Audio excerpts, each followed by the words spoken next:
is this one of the first, revolutionaries in that sense? Would you say in regards to kind of? I guess we can connect this with a socialist type of ideology. Would you say that that's correct, or is that erroneous?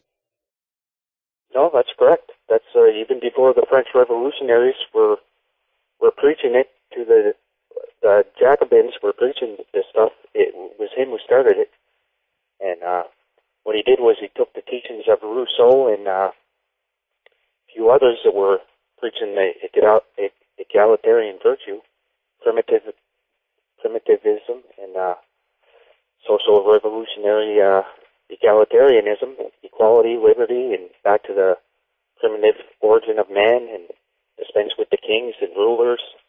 It was basically anarchy, and it was a precursor to anarchy, is what it was. And so it's anarchy. Yes, and so the question is here: what happened? We don't have to move into the area yet, I guess, of how this ideology managed to kind of turn around, and now in these days, many people consider that the Illuminati is actually the part of the monarchy itself, and we can go there a little bit later. But I heard this one story, for instance, regarding how the Illuminati was discovered when they were in the process of setting it up and planning their domination over the world, basically. The story goes that a priest, I think it was, or someone, a member in the Illuminati, was carrying documents from one area to another, and he was actually struck by lightning. Have you been able to confirm if that's true or not? Yeah, it was a guy named Jacob Lance, and he was a priest.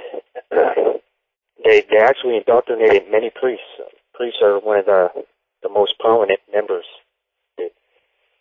Part of my book is like book biographies I got 447 biographies. It ranges 250 pages long inside the book. Okay. And so, like, I got official lists that were written about by history professors in Germany and stuff. Anyways, this guy was he was a priest, Jacob Lance, and he was there in Regensburg when Weishaupt was there. He had to flee the university at Ingolstadt, and as he was trying to find refuge somewhere, his first stop was in Regensburg because it was a free imperial city, right?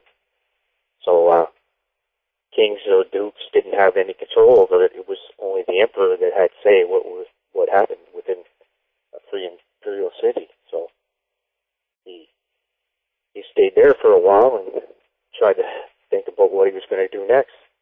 And this Jacob Lance, he was the head of the Erfurt Minerval Church.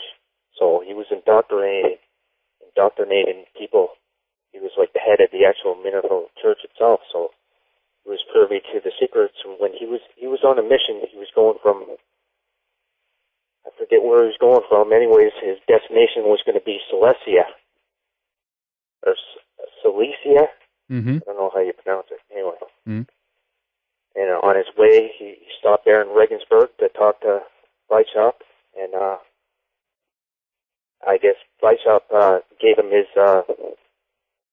orders what to do once you get there. I actually wrote an article about it on my new site, BavarianIlluminati.info. Mm-hmm. Yeah. Yeah. Interesting. So that's actually true. And what the heck is that about? Is that divine intervention or what? Okay, let me see what the plan was. All right, his plan when he was going to go to Silesia he was going to find out the names of the lodges in all the villages and towns in which they're located. The Freemasonic lodges. He was going to find out the master of the chair of all the lodges that were there. Mm-hmm. He was on a scouting mission to see if they could to export Illuminism into Silesia, right? So this was like in Central Europe and stuff, Poland, and what was around there? Basically, it's Poland and Bohemia, right? Yeah, that's so the old. He stopped there to consult with Weishaupt, and as he was getting ready to leave on the mission, he was standing there on horseback, him and Weishaupt. All of a sudden, lightning came down and struck him dead right on the spot. And it's an actual true story. Yeah. You know what I mean? Yeah.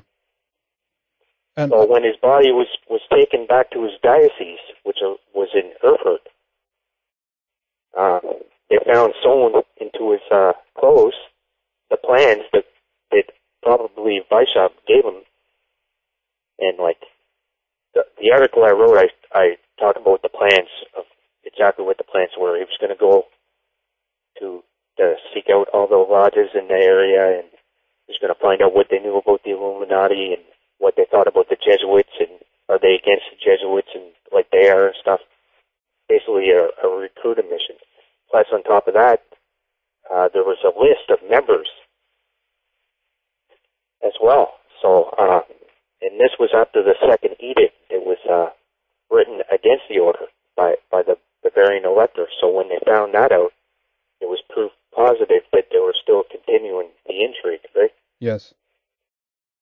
And are there some, more prominent members by name that we might, relate to today? Some more, were the people from churches, or were there even people from nobility themselves, or was this only, political people? Do you have any idea?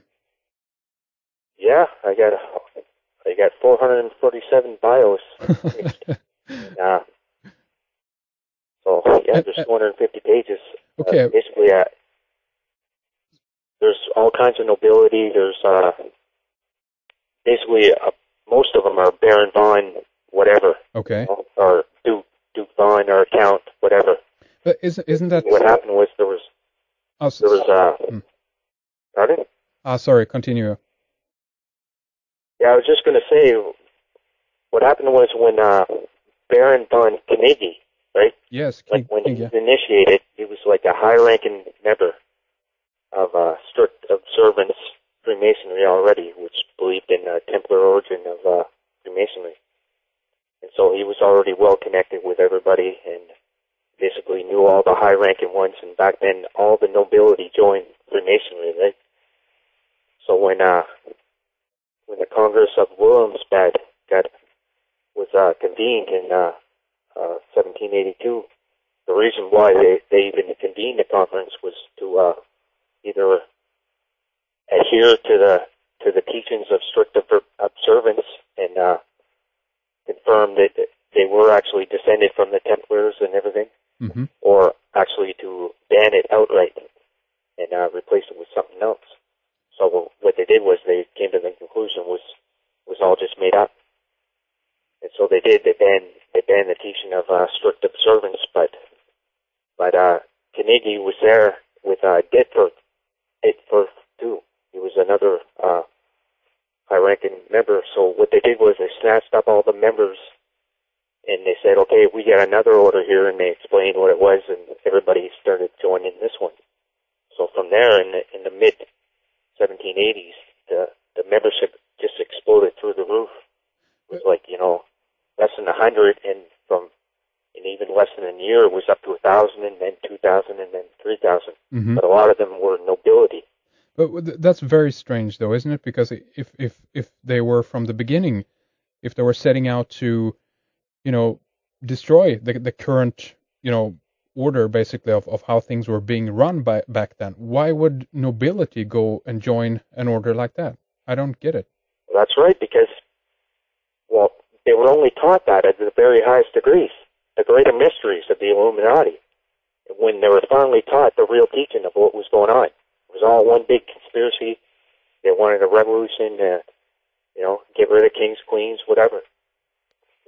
So these nobility, they were chosen very tenuously. Like they had to, they weren't ascended to the top of the ladder unless they actually were found out to agree with what the actual plan was. Mm-hmm. Like mm-hmm. a few of them knew the real secrets, but most of them didn't. They were kept in the lower ranks. Okay. And surrounding them, like all the privy councils that were surrounding the courts, they were all Illuminati. So they would indoctrinate their sovereigns, right, just to give him the title. Okay, I'm a Mason now. I got this rank, and I joined this rite.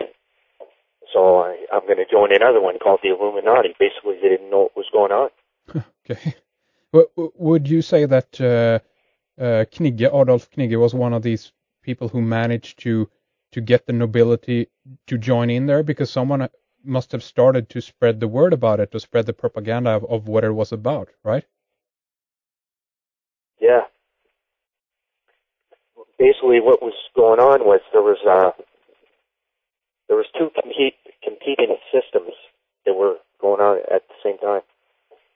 It was a Templar origin of Freemasonry, which was strict observance was the most prominent, and but there was also the Golden and Rosy Cross, which they practiced the rites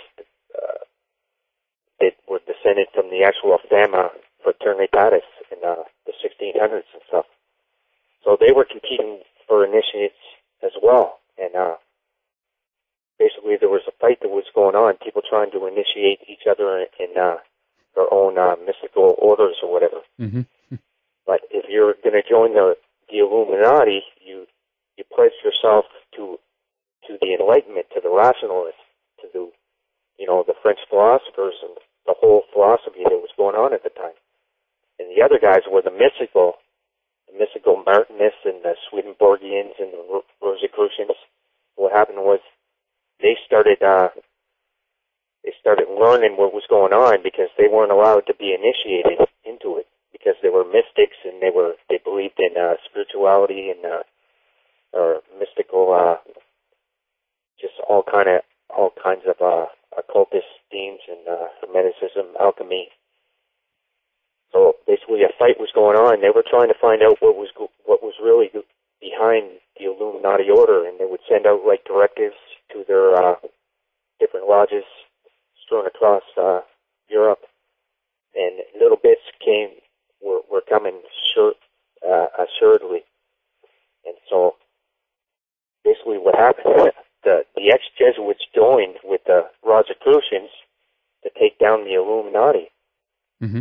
So when they finally, in 1786, they broke into the house of Xavier von Zwack. He was like the second highest next to Bishop, and he had all the letters that were sent back and forth between the high-ranking members. He had copies of them in his house, and that's what they found. And when we talk about the original writings, that's what they found there. Mm-hmm. Mm-hmm.